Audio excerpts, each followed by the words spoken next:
This is the Puck Poolies podcast with Matt Larkin and Stephen Ellis.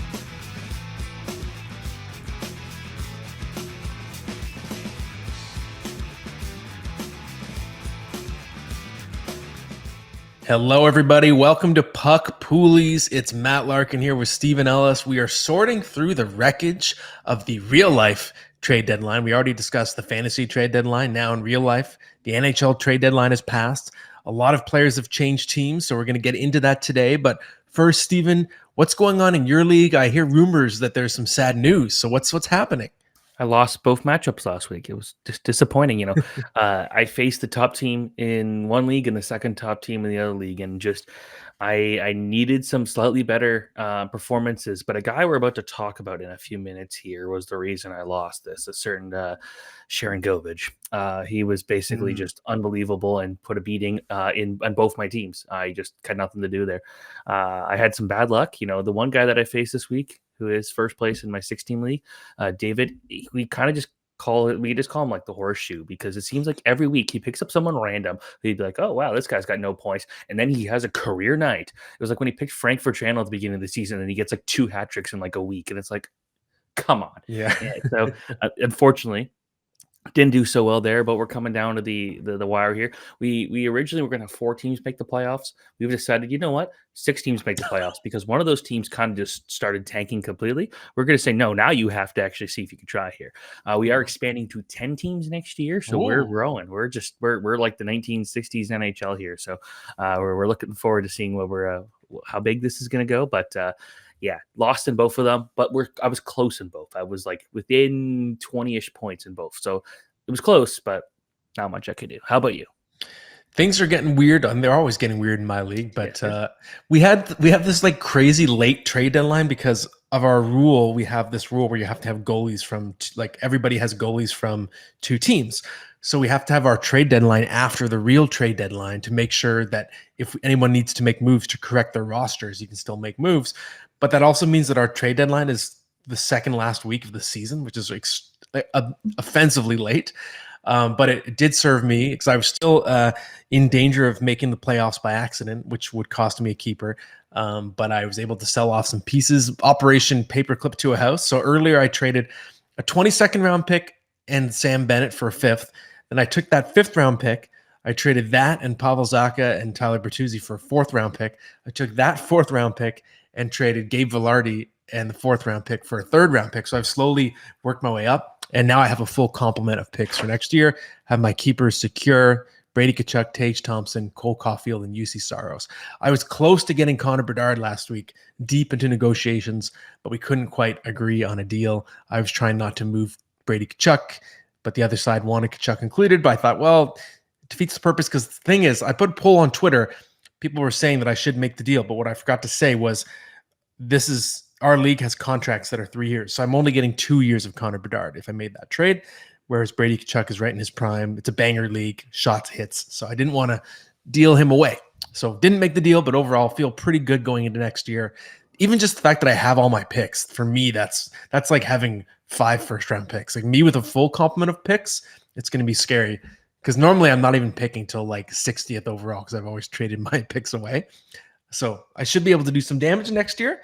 But let's get to the pickups now, and let's help some people do damage this year. So in our 16 league, we really push the season to the latest it possibly can, which means the final week of the season, if I'm correct, is when all these teams start sitting their star players. So we go chaotic. It doesn't matter what happened in the regular season. It's like the last week last year was just like, I remember my team, I dropped like Jack Hughes, and I dropped all my star players. I picked up just guys who were actually just playing. Yeah, you have to. We had to eventually move our league back a week because it like ruined the final one year, where like the guy that won was just because the team that was amazing all year long had all their players sit on the final weekend, and then they lost, which was kind of like, oh man, this is not fair. We're only doing 2 keepers just for our first year of doing a keeper league, so it's like we're not like, you don't have to keep all these guys, but it just basically you're just going to have to just wing it and hope it works in the final week. We are going for chaos. Next year, the league is actually going to be for money. So we're actually going to do a proper format. But okay, so let's talk about some guys to pick up. And no one should pick up this guy here, Yeager. Sharangovich, because unfortunately he ruined my life last week. Yes, the Stephen Ellis life ruiner, Igor Sharangovich, available in 56% of leagues. He's a shallow league pickup. 7 goals, 9 points in his last 6 games, already get to career high 27 goals. And yes, overall on the season, he's shooting above 19%, so that's a little bit unsustainable. There'll be some slumps, but he's now playing center on the first line in Calgary. He's playing the point on the power play, top unit. So he's getting some interesting deployments now. And to me, the role offsets any eventual regression that's coming. Maybe he's not a 40-goal guy, but he's going to be 30. He might finish with 35 goals even this year. So he needs to be owned in almost every league at the moment. All right. This is the guy that has actually helped me in these spot duty pickups in the last couple weeks, and that is Justus Noonan out of Colorado.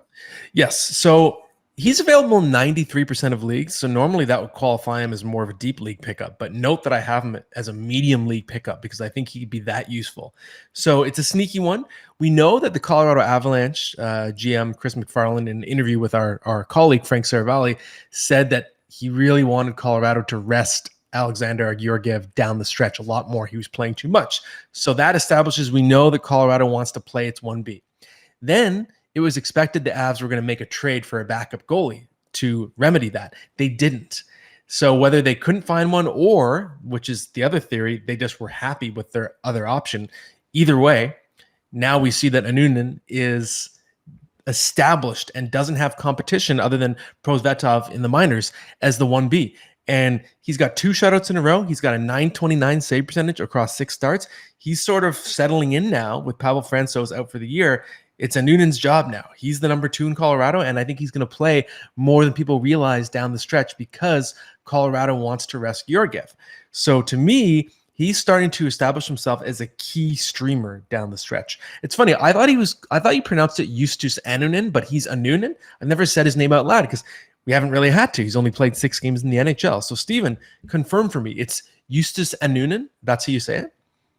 I think. I've heard it differently on different broadcasts, depending on the NHL and the AHL. Now, I will say, I did write about him in a blurb at the beginning of the season as, okay, Colorado, you need a backup goalie.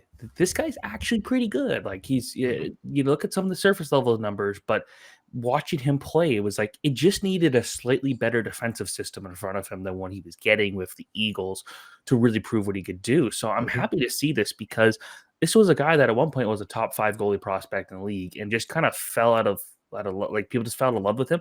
Part of that was we've just seen an influx of really good goaltenders come up since then.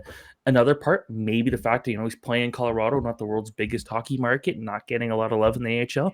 I think he's a pretty good long-term backup goalie. So I wouldn't be surprised if he's pushing for more starts next year as maybe even the challenge for that starting position.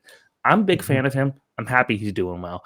Another guy I used to be a huge fan of, Alex Nylander, a guy that I remember seeing a standing ovation for at the 2018 World Juniors when he was a Buffalo Sabres prospect. It had not really seemed to work out for him until recently, where he goes to Columbus, and it seems like he's Connor Bedard's Connor McDavid out there. What's going on there? Yes. And by the way, I just want to confirm it's Justus Annunen. I just double checked. So okay. Yes, Justus Annunen is the pronunciation. Okay. So yes, deep league pickup of the week is Alex Nylander. I can't believe that I'm recommending him, but here I am. He's 97% available.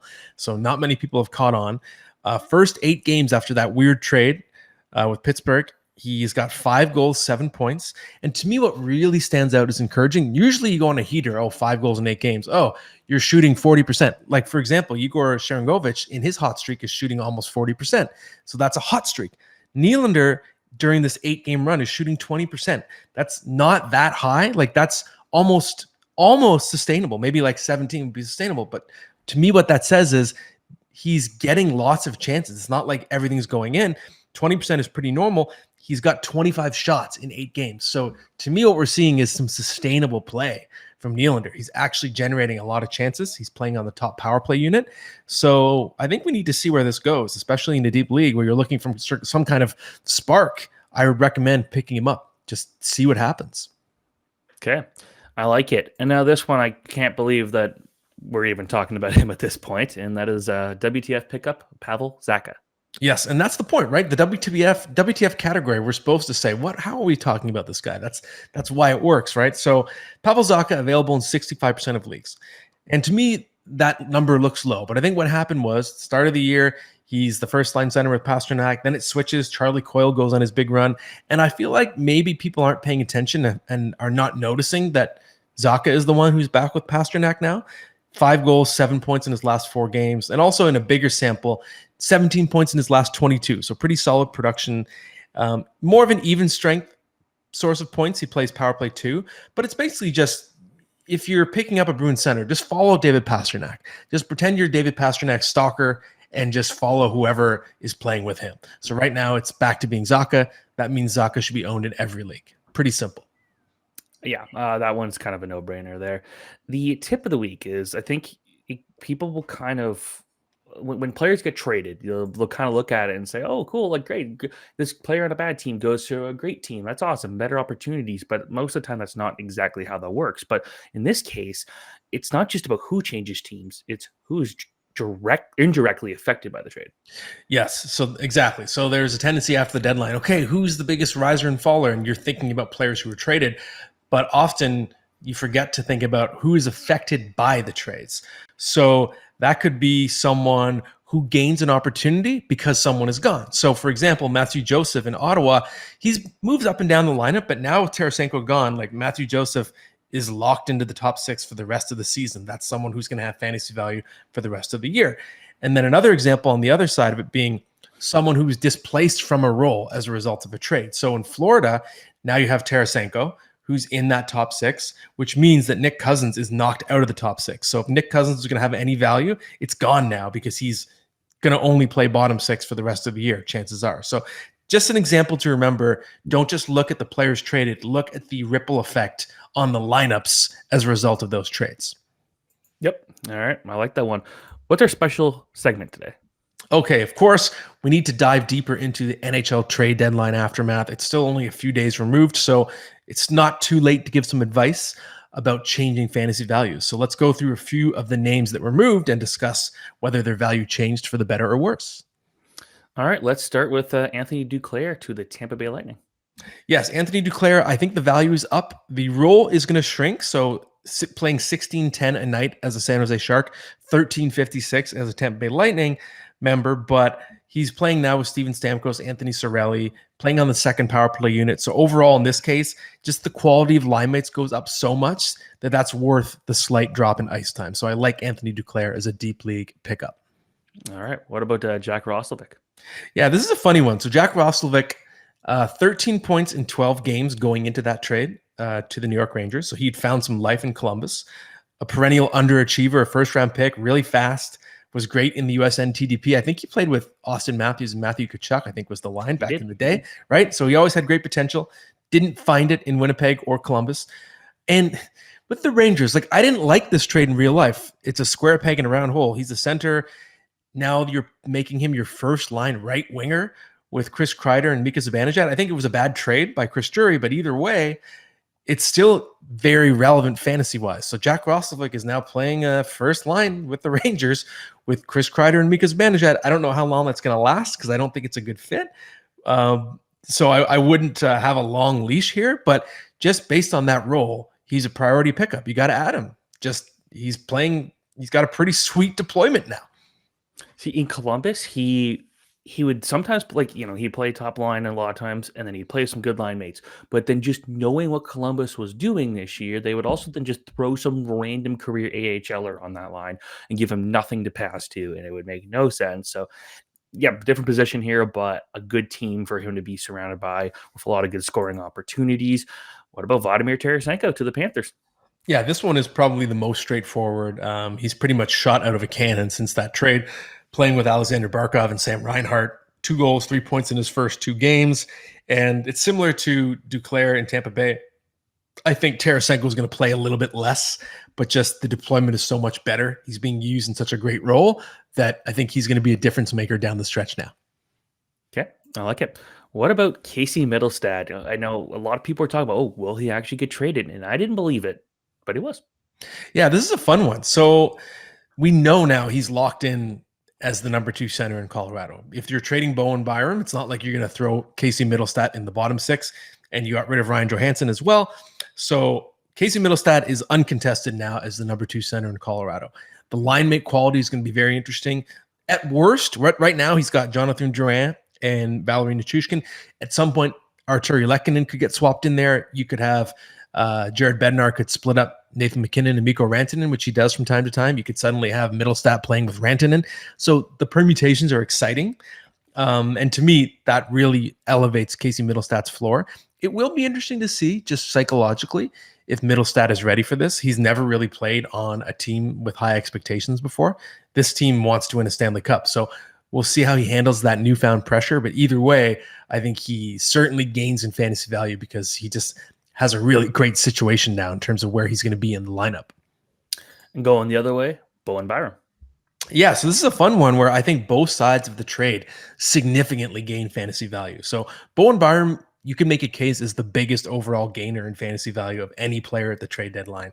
So he was playing 1951 a night with Colorado. He's playing 25 minutes, more than 25 minutes a night in his first couple of games with Buffalo. Immediately thrown onto the top pair with Rasmus Dahlin, playing third pair in Colorado. So they've just thrown Bowen Byrum into the fire. Now he's playing on the top power play unit. He's already got 2 points in his first 2 games, 7 shots, 4 hits. This is a player who his career has obviously moved in fits and starts because of his health problems, but he still is only 22 years old, averages 15 goals per 82 games in his career. So has still a lot of untapped fantasy potential as a defenseman. And as I did a story about last week, he's also arriving with some really close friends. He and Dylan Cousins are like besties.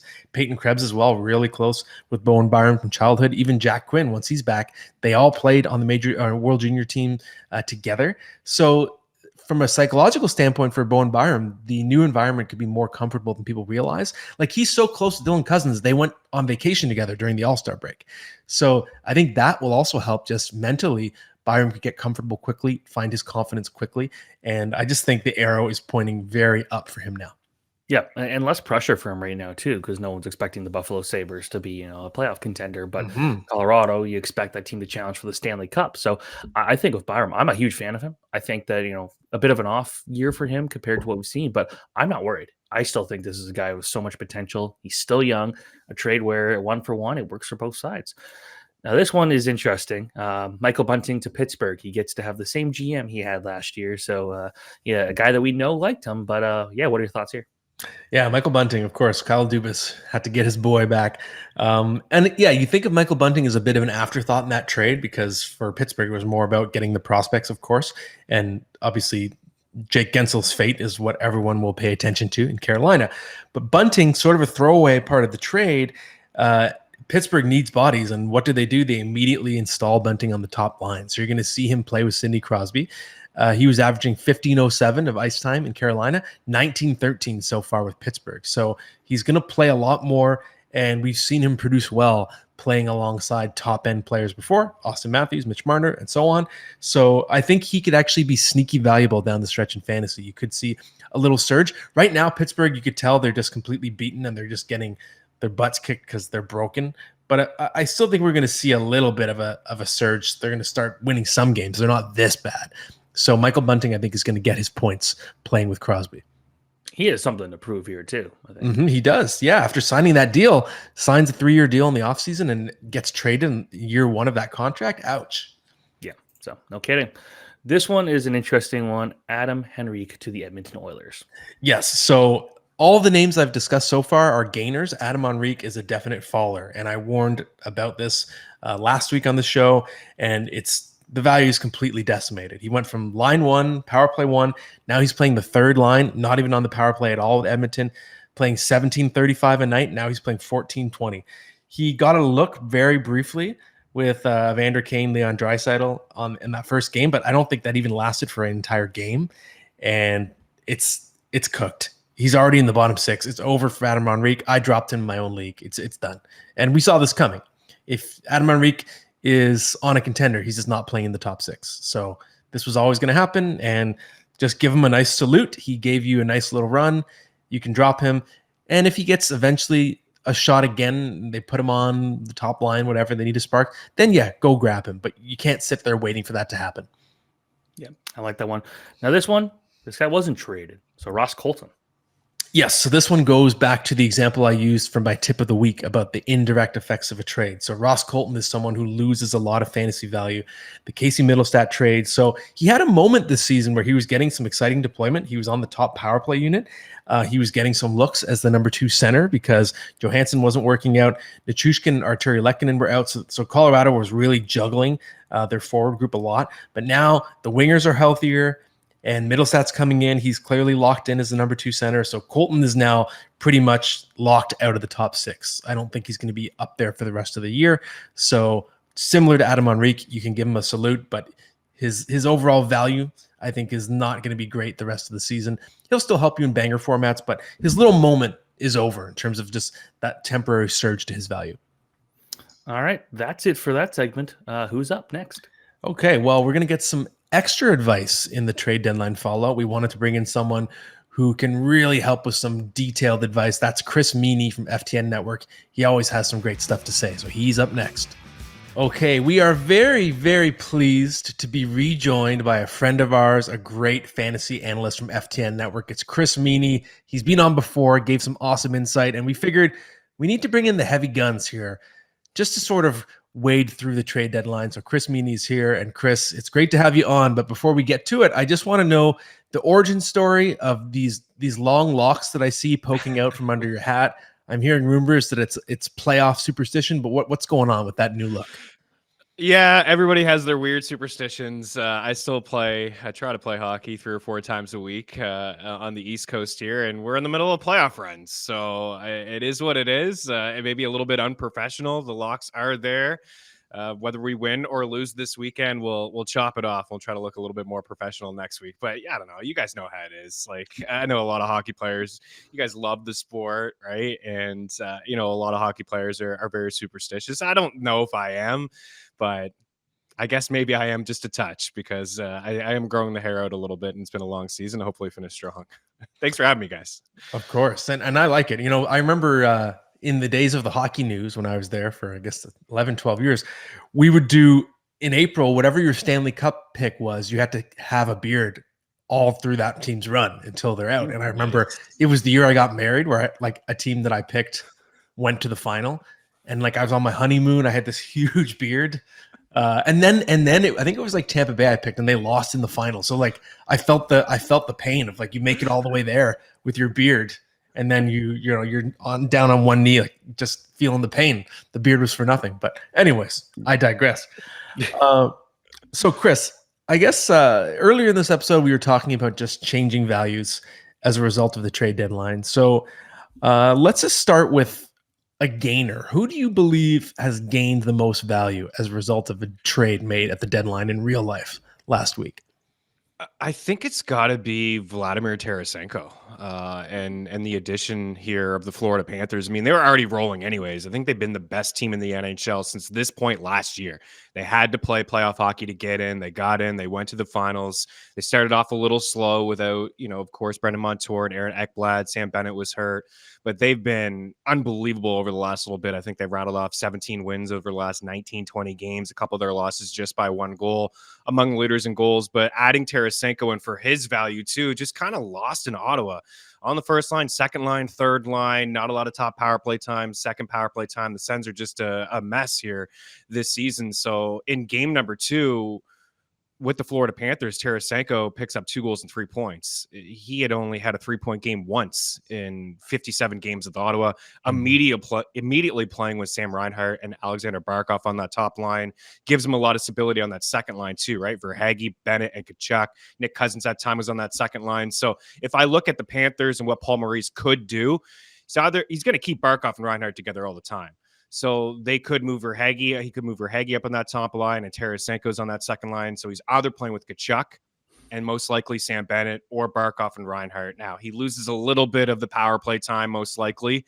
Not going to be on that first unit, I don't think. They're loaded on offense, but he changes, I guess he switches a little bit of that ice time for some better line mates. So I think he's a definite add. He's now up over 60% in Yahoo leagues, and he was...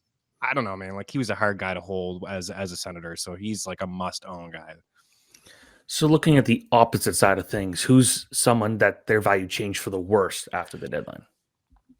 I was gonna, worst is a key word there because I was gonna say maybe Jake Gensel takes a little bit of a hit because how could the chemistry be as strong without Sidney Crosby? You know what I mean? Like but it's a good team in Carolina and he'll be fine. But I think Adam Henrique takes the biggest hit because he was trending up in the fantasy game. He was winning a lot of faceoffs. He was playing 2-3 minutes per game on the top power play. He was getting a lot of ice time.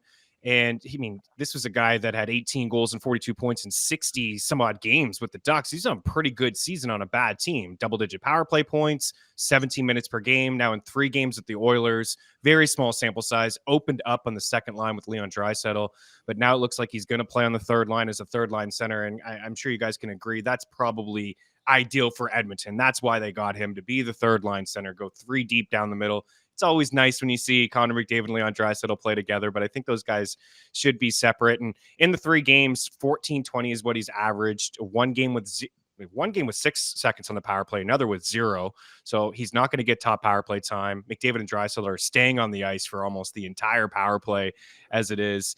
So no points in the 3 games, minimal ice time. Not going to win you double-digit faceoffs if you had him in a deeper league for those kind of formats as well. So I think he takes a pretty big hit. Yeah, I think we're definitely in agreement on Mr. Henrique. We were issuing some warnings earlier on the show about him as well. And I was talking about that before the trade deadline happened. I said, get out from under Adam Henrique while you still can, because there's no way his value is going to stay the same. But speaking of value that does stay the same, I'm curious for you, and maybe, I don't know, maybe the answer to this is Jake Gensel. I think for me it is. But is there a big name player who maybe got moved or was affected by a trade? It doesn't have to be the player who got traded, but someone whose value is not changed, even though maybe people would assume it would be.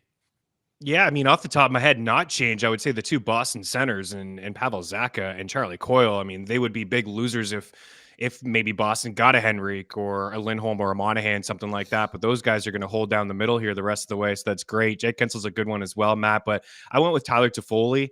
The move from New Jersey to Winnipeg. Of course, he does lose Jack Hughes. Those guys definitely had some chemistry there. But in the first game last night, I saw really a great player in Toffoli who had 7 shot attempts, who led all Winnipeg forwards at 5-5. He played with Alex Iafallo, and Sean Monahan. And that line played just under 13 minutes at 5-5. They had 15 shot attempts, 5 shots. They scored a goal. They had 6 scoring chances. They chipped in with 3 high danger chances. He was on that first power play. When Gabriel Velarde comes back, he may take that spot back, but it's going to be a good top 6, right? You got to figure Connor and Scheifele together. If Velarde comes back and he's on that top line, then you got Ehlers with Toffoli and Sean Monahan there. So it's a much better top 6 with the addition of Tyler Toffoli. The Jets have been strong all season, not scoring a ton of goals, keeping the puck out of their net, but I think the rest of the way with Toffoli there, he just, wherever he goes, guys, he just finds a way to score goals, and he's a big time player as well. And so I don't see much change in his usage or his production with the move to Winnipeg. I like it. So give me a shallow league player, so someone owned 50% or less, that is going to be a league winner pickup right now.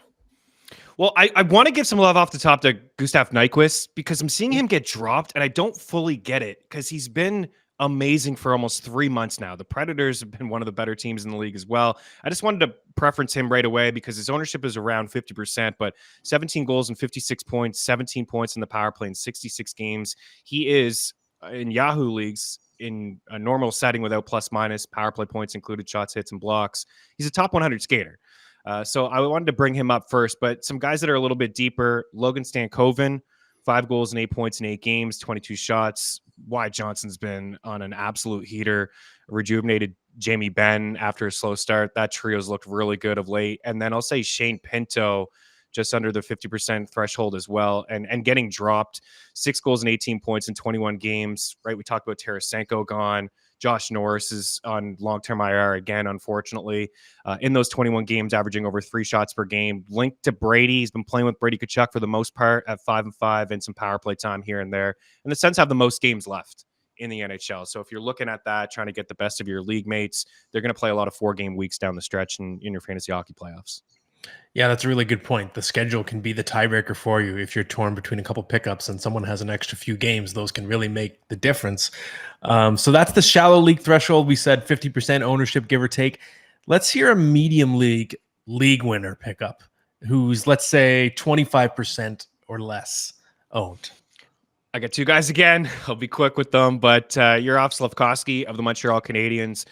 He started off very slow as a sophomore, just the 1 point in 9 games in October, averaging 14 minutes per game, but he's got 20 points in his last 28 games.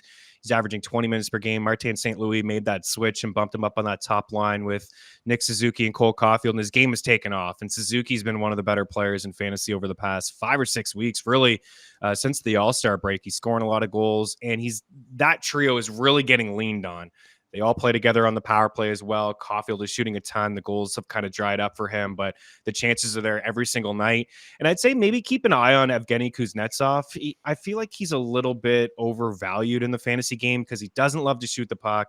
He doesn't throw his body around, but he's got to be a big winner too because he wasn't even playing in Washington. Mm-hmm. His first game with Carolina, plays on the 4th line. Then game number 2, he's bumped up to the 2nd line with Martin Necas, who's shooting the puck like a psycho, and I love it. You got to love that in fantasy when a guy's not afraid to shoot the puck. And he's playing on that first power play too. So imagine a power play here in a week or so if it's Aho and Gensel and Kuznetsov and Burns on the point with Svechnikov or Teuvo Teravainen, whatever they want to do there. He can win you a few faceoffs. So those are a couple guys that, I mean, I think both. I'd say Slavkovsky's trending down in fantasy, so he really could be picked up. And I'd say Kuznetsov kind of trending up, and maybe you got to be quick to grab him. But I think Slavkovsky's a better play the rest of the way than Kuznetsov. All right, let's go for Deep League one then. Let's do it. Anthony Duclair. I was going to talk about him changing as well, his value. And this is another guy that is going to trade in a lot of his minutes and top power play time for better line mates, and I'm sure he's fine with that. You know, he's back in an area where he's comfortable. He played with Florida a few years ago. He's got a lot of experience as well. In the NHL resume, he's got seasons of 24, 22, and 27 goals. His first game with the Lightning, he played on a line with Steven Stamkos and Anthony Cirelli. Not bad, right? I mean, you never had line mates like that in San Jose. Played 14 minutes. 10 minutes at 5-5, more than any line in Tampa's first game. It was a blowout against the Flyers.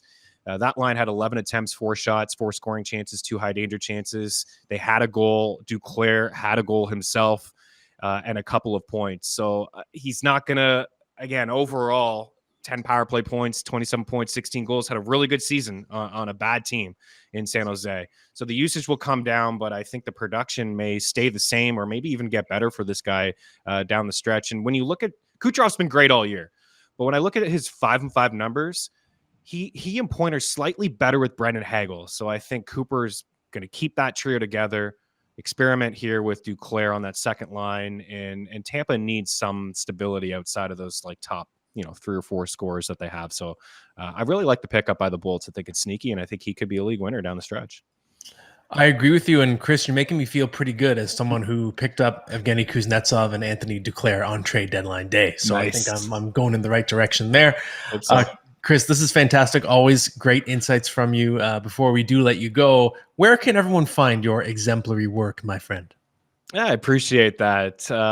We have free shows on our YouTube page, FTN Network, some hockey shows, myself and Eric Young every Tuesday and Thursday, breaking down the entire slate, talking about it from a fantasy hockey standpoint, having some fun with some NHL props and things like that. But always tweeting things out at Chris Meaney on X, on Twitter, and all my work can be found over at FTN Fantasy and FTNBets.com.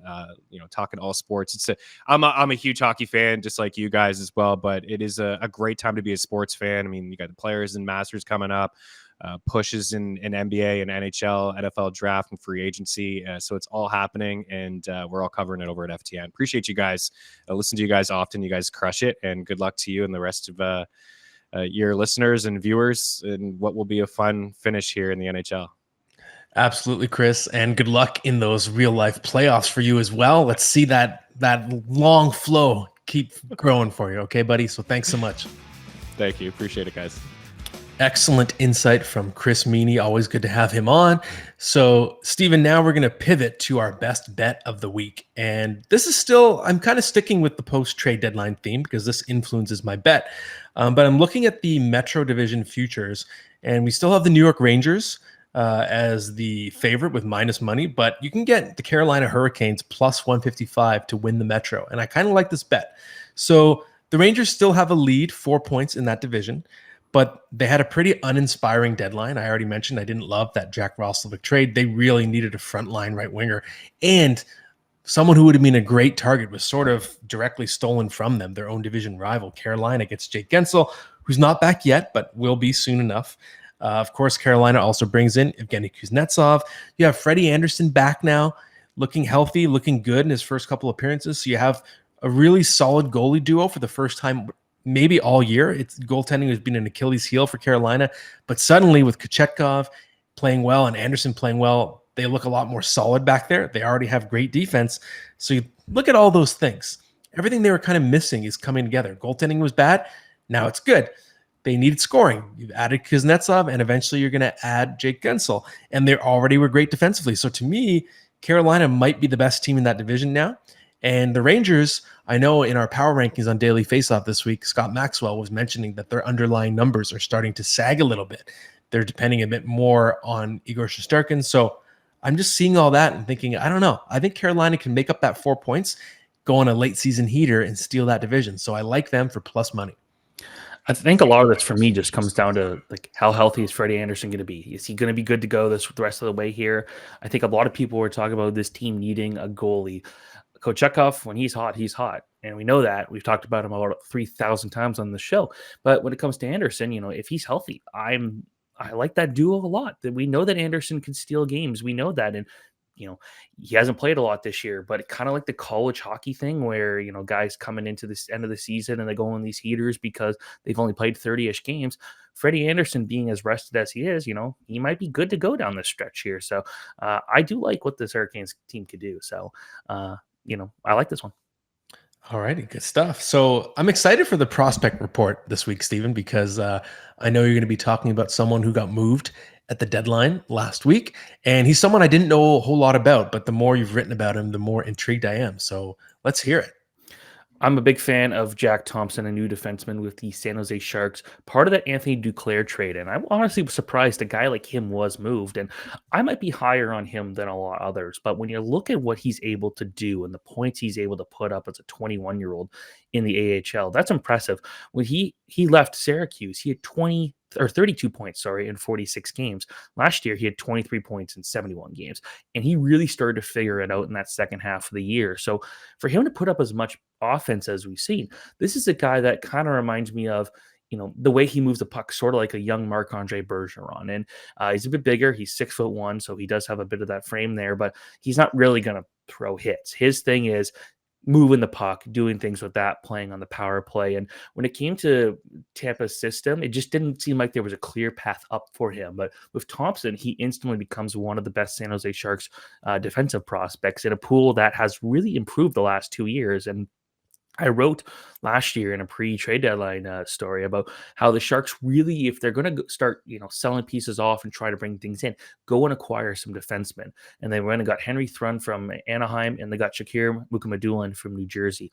So adding Jack Thompson in there gives them another player who's just really good with the puck, and I think could be challenging for a spot as soon as next year in the NHL. Now, I don't think he's a top pairing guy. He's probably a second pairing guy, but in a deeper league, someone who has this experience to play on the power play, who has this experience of putting up a lot of points at kind of every level he's played at, I think is pretty intriguing, especially on a team like San Jose, where the opportunities are going to be open for a few years. They're not close. They've got some good prospects, but they don't have a star goalie in the making here. They still are missing on true number one defenseman, which is why on my most recent mock draft, check out dailyfaceoff.com, I argued they should be going for a defenseman no matter what this year, just because of the fact that they've got some good guys, but nobody great, and that can change this year. So Thompson does have an opportunity in the next couple of years to kind of seize it and prove what he could do here.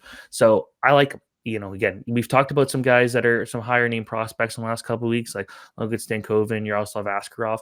Thompson's not at that level, but he's a guy in a deeper league. I think could be a really nice pickup. For sure. I really like the recommendation. And it's funny, like I was a little hard on the Sharks with some of their like deadline behavior, taking on so much salary retention with Thomas Hertl, and then also giving back a couple third round picks. But if you sort of zoom out, it's like, okay, they also added David Edstrom. They drafted Will Smith last year. They've got 2 picks in the first round, as long as Pittsburgh doesn't drop and then finish in the top 10, because then that pick's lottery protected. But right now, if the draft was right now, it would be 11th or 12th. So the Sharks could pick like a forward if they get the second pick or something, and then they could also pick one of those high-end defensemen in that loaded draft class. So you could add another top-end guy to that group. So it's like, okay, I'm starting to see some momentum. I feel like, especially once this draft is complete, I think we're going to look at the Sharks prospect pool and be like, this is looking pretty good. Like, I wouldn't be surprised if when you do your summer prospect pool rankings, if the Sharks are one of the biggest risers. I think so for sure. I think that they're going to have to go target one of those top goalies in this year's class here too, and maybe a goalie next year is the priority because it is looking like a better goalie class next year. But when it comes to the Sharks team, it's just like they're still not close. But if you look at just their center depth, William Eklund, you got Will Smith, you got David Edstrom, you got Philip Bistad. Like, someone's going to have to move to the wing. It's probably going to be Bistad, but like, those are some great names. That's some of the best center depth you're going to find of any NHL team right now.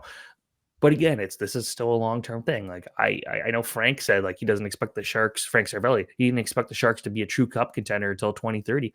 I'm thinking that's the case. But then it's going to be a few years of really, really good hockey when they figure it out. Yeah, I think that's fair. Yeah, I think they could be competitive in a few years. So it'll be interesting to see where that goes, especially if they win the draft lottery, which is still entirely possible. Okay, Steven, let's move on now to some questions. We have a couple good ones. Yeah, this one comes from Hans, who says, "Hi, greetings from Germany. Hello. How long until Bedard becomes the real superstar he is expected to be?" All right, Hans, this is a fun question. I think it's a loaded question because it implies that he's not already a superstar, which I would like to push back on a little bit. Okay, so 46 points in 51 games. If you look at every 18-year-old NHLer this millennium, so now we're in the 24th year of the millennium, the only ones to average more points per game at 18 are 2 guys named Sidney Crosby and Connor McDavid. Those are the names of those 2 players. So just to give you an idea of what track Connor Bedard is on for an 18-year-old, he's right there. And if you're looking for the leap to being a true superstar, both of those players, Crosby, McDavid, went nuts in year 2 in their age 19 season. Both of those players won the scoring title and the MVP in their second year. And I think we're seeing the similar trajectory with Connor Bedard. And also, both of them went from out of the playoffs to in the playoffs. So if we're seeing that pattern, Bedard, to me, is on track to go nuts next year and get 100 points and like contend for major awards. So I predict he'll be a 100-point scorer next season at 19 years old. Okay, I'm going to agree on the fact that he's with Hans, that he's not necessarily a superstar in terms of the points yet. Yes, he's a star. I think he's already a star, and then I think superstar next year. No question. Like, when he was named to the All-Star team, obviously didn't play. Like, he was totally deserving of being there. Not even just from a global superstar, like people know his name thing. It's like he's there. Maybe not superstar yet, but it's not far away. But for the whole season, I was looking in fantasy to keep him as one of my keepers, and now I'm looking at him saying, I think I'd rather have him in year 4 or year 5 and just kind of move on from him next year and the year after. But that's a risk, hoping you could reacquire him. So yes. I'm not sure how to handle this one. Next one comes from Against Daddy. Mantha or Tarasenko down the stretch?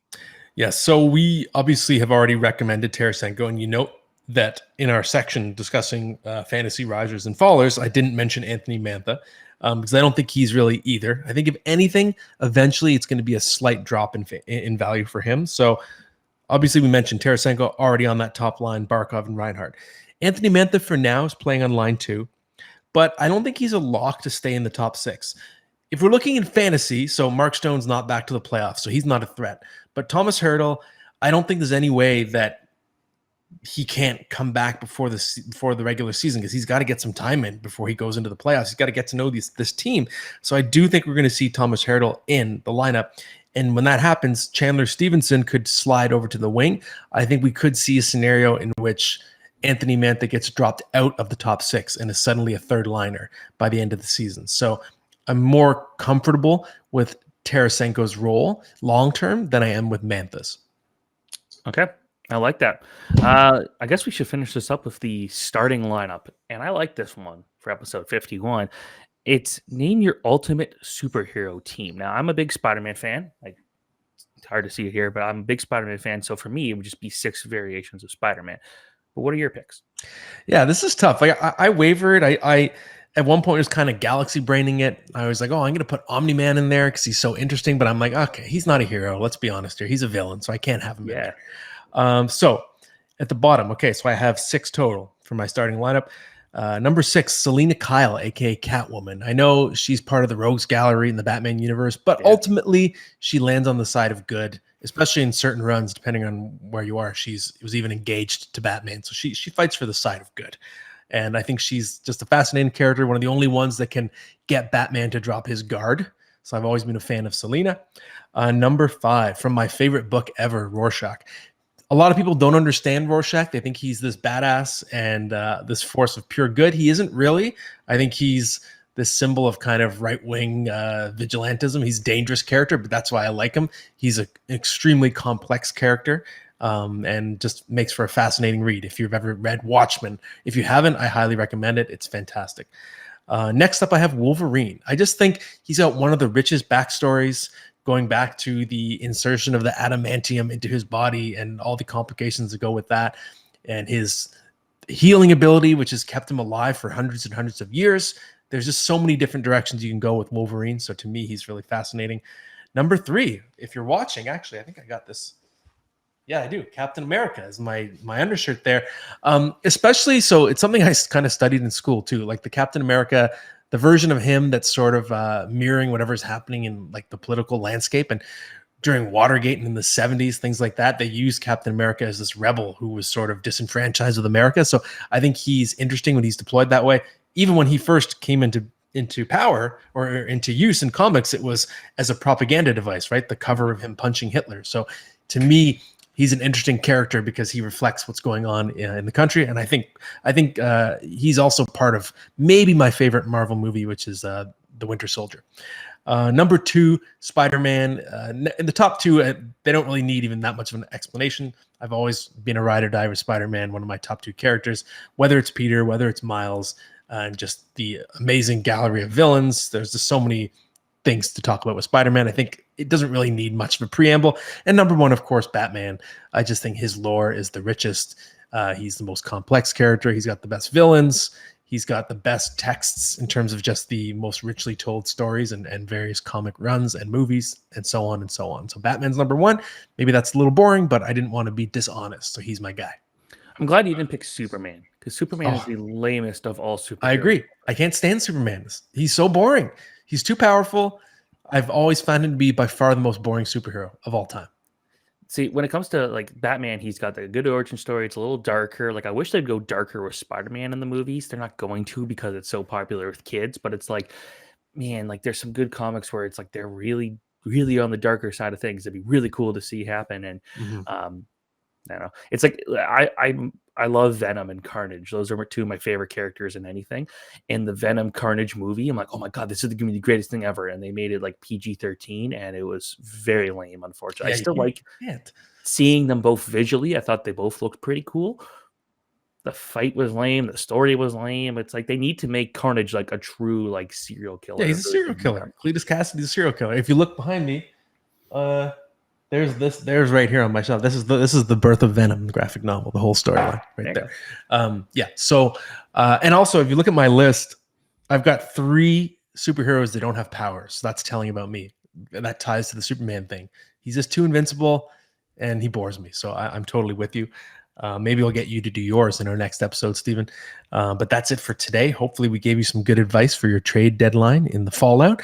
And good luck, because I know a lot of leagues, especially head-to-head, you're about to go into your playoffs. So we will try to help guide you through that in our next episode. Thanks, everybody.